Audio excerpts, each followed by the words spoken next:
Hello बच्चों, क्या हाल है आप लोग के। उम्मीद है आप लोग अपना प्रिपरेशन अच्छे तरीके से कर रहे होंगे और अपनी पढ़ाई में व्यस्त होंगे। तो इग्नाइट क्लासेस की तरफ से चलने वाले इस रेगुलर क्लास के पैटर्न में जो है कि आज मैं आप लोग के सामने एक और चैप्टर लेकर के आया हूँ, कंट्रोल एंड कोऑर्डिनेशन, जो कि बायोलॉजी का एक काफ़ी इंपॉर्टेंट चैप्टर है। और विद इन 10 मिनट हम लोग कोशिश करेंगे कि इस चैप्टर को पढ़ करके फिनिश कर लिया जाए, कि ताकि आप लोग को एक क्विक रिविजन इस पूरे चैप्टर का मिल जाए। ठीक है, तो चलिए बिना देर किए हुए चैप्टर को स्टार्ट करते हैं। चैप्टर का नाम कंट्रोल एंड कोऑर्डिनेशन। सबसे पहले बात आती है कोऑर्डिनेशन क्या है। कोऑर्डिनेशन एक ऐसा प्रोसेस है जिसमें हमारी बॉडी के डिफरेंट ऑर्गन्स एक दूसरे के साथ एक लय में मिलकर के, एक रिदम में मिलकर के काम करते हैं, जिससे कि हम किसी भी डिफिनिट फंक्शन को परफॉर्म कर पाए। कोऑर्डिनेशन करने के लिए हमारी बॉडी ऑर्गन्स को कंट्रोल करने की आवश्यकता पड़ती है। जैसे साइकिल चलाने के दौरान आप हाथ से हैंडल घुमाते हैं, पैर से पैडल दबाते हैं, कान से साउंड को सुनते हैं, आंखों से देखते हैं। इस प्रकार से सारे ऑर्गन एक साथ मिलकर एक लय में काम करते हैं, जिससे कि आप साइकिल चला पाए। यही प्रोसेस कहलाता है कोऑर्डिनेशन। अब कोऑर्डिनेशन से रिलेटेड कुछ टर्म्स हैं जिनको आप लोग को जानने पड़ेंगे, जैसे कि स्टिमुलस। स्टिमुलस क्या है? स्टिमुलस कोई भी ऐसा एजेंट, कोई भी ऐसा ऑब्जेक्ट हो सकता है जिसकी वजह से हमारा नर्वस सिस्टम, हमारे न्यूरॉन्स एक्साइट हो जाते हैं और हमारा ध्यान उसकी तरफ चला जाए। और दूसरे टर्म आता है रिस्पॉन्स। जो भी स्टिमुलस हमारे पास आता है, जो भी स्टिमुलस अप्रोच करता है हम लोग तक, तो उस स्टिमुलस के अकॉर्डिंग जैसा जो कुछ भी हम फंक्शन करते हैं उसे बोला जाता है रिस्पॉन्स। जैसे एग्जाम्पल के तौर पर, अगर यदि आप तेज लाइट में पड़ गए, तेज धूप में बढ़ गए, तो आप भाग करके छाया में जाते हैं। तो यहाँ जो धूप है वो स्टिमुलस है, और भाग करके आप छाया में जा रहे हैं वो क्या है? रिस्पॉन्स है। ठीक, इसके बाद से बात आती है हमारी बॉडी में जो कोऑर्डिनेशन हो रहा है उसको कंट्रोल करने की। तो कंट्रोल जो है कि हमारी बॉडी में बेसिकली एनिमल की बॉडी में अगर बात किया जाए तो ये दो तरीके से होता है। एक होता है न्यूरल कंट्रोल, दूसरा होता है केमिकल कंट्रोल। न्यूरल कंट्रोल में जो है कि न्यूरॉन्स, ब्रेन और स्पाइनल कॉर्ड, तीन चीजें आती हैं जिनसे कि नर्वस कंट्रोल किया जाता है। न्यूरॉन का एक स्ट्रक्चर देखा जाए तो वो कुछ इस तरीके से आप लोग को नजर आता है, छोटे से ट्री के जैसे, जिसमें कि आप लोग को क्लियरली तीन हिस्से दिखाई देते हैं। एक होता है सेल बॉडी या साइटॉन, देन होता है एक्सॉन, और ऊपर का हिस्सा होता है इसे हम बोलते हैं डेंड्राइट। वहीं अगर यदि बात किया जाए कि न्यूरॉन्स के जरिए होकर के किस तरीके से मैसेज हमारी बॉडी में एक जगह से दूसरे जगह तक ट्रांसफर होता है, या यूं कहा जाए कि ब्रेन तक ट्रांसफर होता है, तो वो कुछ इस तरीके से ट्रांसफर होता है कि जिसमें कि एक न्यूरॉन दूसरे न्यूरॉन के साथ जो है कि जंक्शन तैयार करते हैं, जिसे हम बोलते हैं सिनेप्सिस। और इसी सिनेप्सिस के जरिए जो है कि जो भी मैसेज है, जो भी इंफॉर्मेशन है, वो एक न्यूरॉन से दूसरे न्यूरॉन तक जाते हैं।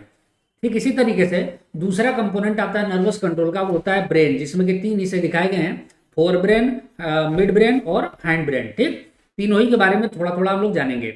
सबसे पहले फोर ब्रेन। फोर ब्रेन जो कि हमारे ब्रेन का सबसे इंपॉर्टेंट और सबसे बड़ा पार्ट होता है। इसे बेसिकली तीन पार्ट आ जाते हैं। एक होता है cerebrum, then thalamus, then hypothalamus. ये सब के सब मिल करके एक डिफरेंट मैनर में जो है कि काम करते रहते हैं, जिससे कि हमारा फोर ब्रेन ठीक तरीके से काम करता है। ठीक, काम क्या होता है इसका? इसका मेन काम होता है, मेन थिंकिंग पार्ट होता है ये। इसके अलावा वॉलंटरी एक्टिविटीज जो भी होते हैं उनको ये कंट्रोल करता है। इसके बाद से दूसरे नंबर पर आता है मिड ब्रेन। यह ब्रेन का मिडिल हिस्सा होता है, जो कि फोर ब्रेन और हैंड ब्रेन दोनों को कनेक्ट करने का काम करता है। बेसिक फंक्शन इसका होता है विजन को कंट्रोल करना, हियरिंग को, टेम्परेचर को, इसके अलावा बॉडी के अलर्टनेस को। इसके बाद से आता है अगला पार्ट हाइंड ब्रेन, जो कि ब्रेन का सबसे पीछे का हिस्सा होता है। यह भी जो है कि हमारी बॉडी में काफी इंपॉर्टेंट रोल प्ले करता है। इसमें तीन हिस्से क्लियर दिखाई दे रहे होंगे आपको। एक दिख रहा होगा cerebellum, then pons, then medulla oblongata. ये तीनों ही के तीनों क्या काम करते हैं? तो सेरिबेलम हमारी बॉडी में मस्कुलर एक्टिविटी को कंट्रोल करता है, बॉडी को बैलेंस करता है। इसके अलावा पॉन्स रिले सेंटर का काम करता है, जिससे कि होकर के सारी की सारी न्यूरॉन्स आती और जाती हैं। इसके अलावा मेडुला ऑब्लोंगेटा या बेसिकली हार्ट बीट, ब्रीदिंग और डाइजेशन, इनको कंट्रोल करने का काम करता है। इसके बाद से एक एक्शन आता है, इसको हम लोग बोलते हैं रिफ्लेक्स एक्शन। ये क्या होता है? हमारी बॉडी में बहुत सारी ऐसी सडनली होने वाली इनवॉलेंट्री एक्टिविटीज होती हैं जिन्हें हम बोलते हैं रिफ्लेक्स एक्शन। जैसे कि छींक आना, जैसे कि गर्म तवे पर या गर्म ऑब्जेक्ट पर हाथ पड़ते के साथ हाथ को झटके के साथ हटा लेना। रिफ्लेक्स एक्शन के लिए हमारी बॉडी में जो मैसेज, जो इन्फॉर्मेशन ट्रांसफर होती हैं हाथ से लेकर के स्पाइनल कॉर्ड तक, और स्पाइनल कॉर्ड से लेकर के अगेन हाथ तक, या हमारी बॉडी के किसी भी इफेक्टिव ऑर्गन तक, तो उस पाथ को हम लोग बोलते हैं रिफ्लेक्स आर्क, जिसको कि यहाँ पर दिखाया गया है।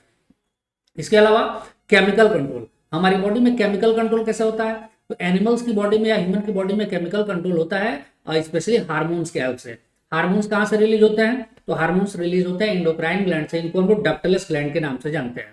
कुछ हार्मोनल ग्लैंड का नाम और उससे रिलेटेड उसका डिस्क्रिप्शन कुछ इस प्रकार से है।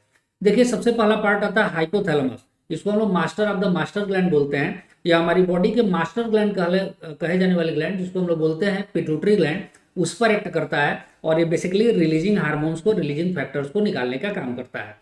इसके बाद से दूसरा नंबर आता है पिट्यूटरी ग्लैंड। इसी को हम लोग मास्टर ग्लैंड कहते हैं। यह बेसिकली जो है कि बहुत सारे हार्मोन्स को रिलीज करती है जो कि हमारे बॉडी में ग्रोथ एंड डेवलपमेंट को प्रमोट करते हैं, जैसे कि ग्रोथ हार्मोन। इसके अलावा आता है अगर यदि पिट्यूटरी से निकलने वाले हार्मोन कम अमाउंट में हो जाए तो क्या होगा, पिट्यूटरी ड्वार्फिज्म हो जाएगा, आदमी बौना हो जाएगा। और अगर ये बहुत ज़्यादा प्रोड्यूस हो गया तो आदमी की बॉडी जियांट हो जाएगी। इसके अलावा अगला ग्लैंड आता है थायराइड ग्लैंड। ये क्या होता है, ये हमारी बॉडी का सबसे बड़ा ग्लैंड है, बड़ा हार्मोनल ग्लैंड है या फिर एंडोक्राइन ग्लैंड है, जो कि हमारे गले में सामने की तरफ लोकेट रहता है। इससे कुछ हार्मोन्स रिलीज होते हैं। उनमें से एक हार्मोन है थायरॉक्सिन हार्मोन, जो कि सबसे इंपॉर्टेंट हार्मोन होता है। यह क्या काम करता है, यह हमारी बॉडी में मेटाबॉलिज्म को कंट्रोल करता है। इसके अलावा फ्रॉग में मेटामॉर्फोसिस को कंट्रोल करता है। और अगर यदि आयोडीन की कमी हो जाए तो यही ग्लैंड फूल के बड़ी हो जाती है, जिससे कि थायराइड डिजीज हो जाती है। इसके बाद अगला नंबर आता है पैंक्रियाज। यह मिक्स ग्लैंड होता है, इसमें एक्सोक्राइन और एंडोक्राइन दोनों ही पार्ट्स पाए जाते हैं। इससे बेसिकली दो तरह के हार्मोन इंसुलिन और ग्लूकागॉन निकलते हैं। यह हमारी बॉडी में शुगर लेवल को कंट्रोल करने का काम करता है। इसके बाद अगला ग्लैंड आता है एड्रिनल ग्लैंड। यह किडनी के ऊपर पाए जाने वाली ग्लैंड होती हैं। इससे बेसिकली हार्मोन निकलते हैं adrenaline and nor adrenaline.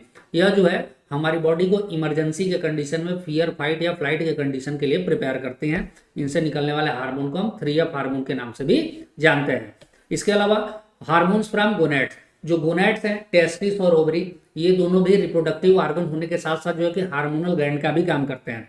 Testis से मेल में टेस्टोस्टेरॉन निकलता है, जबकि फीमेल में जो है कि ओवरी से ओस्ट्रोजन निकलता है। और ये अपना अपना रोल जैसा भी इनका नेचर होता है उसके अकॉर्डिंग प्ले करते हैं और मेल और फीमेल कैरेक्टर को डेवलप करते हैं।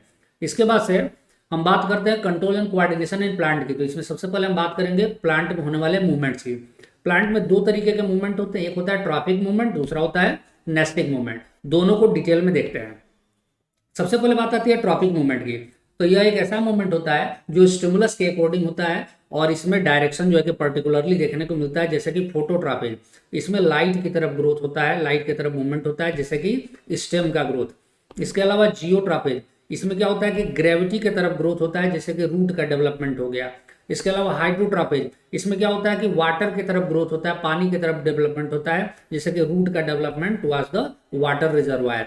इसके अलावा कीमोट्रॉपिक, इसमें क्या होता है कि पर्टिकुलर टाइप के केमिकल्स के तरफ जो है जो भी प्लांट के पार्ट्स होते हैं उनका मूवमेंट होता है, जैसे एग्जांपल के तौर पर पॉलन ट्यूब का मूवमेंट। इसके अलावा अगला मूवमेंट आता है प्लांट का नेस्टिक मूवमेंट। यह जो है कि नॉन डेवलपमेंटल मूवमेंट होता है, जिसमें प्लांट के पार्ट जो है कि एक्टिवली मूव करते हुए देखे जा सकते हैं। जैसे आपने टच मी नॉट या छुई हुई कहते हैं, उसकी लीफ को जब छुआ होगा तो वो क्या होता है, क्लोज हो जाती है। तो इस तरह के मूवमेंट जो है कि नेस्टिक मूवमेंट आ जाएंगे। इसके बाद से कंट्रोल इन प्लांट। प्लांट में देखिए कंट्रोल करने का बस एकमात्र तरीका होता है और वो होता है हार्मोनल सिस्टम। प्लांट में न्यूरल सिस्टम नहीं पाया जाता है।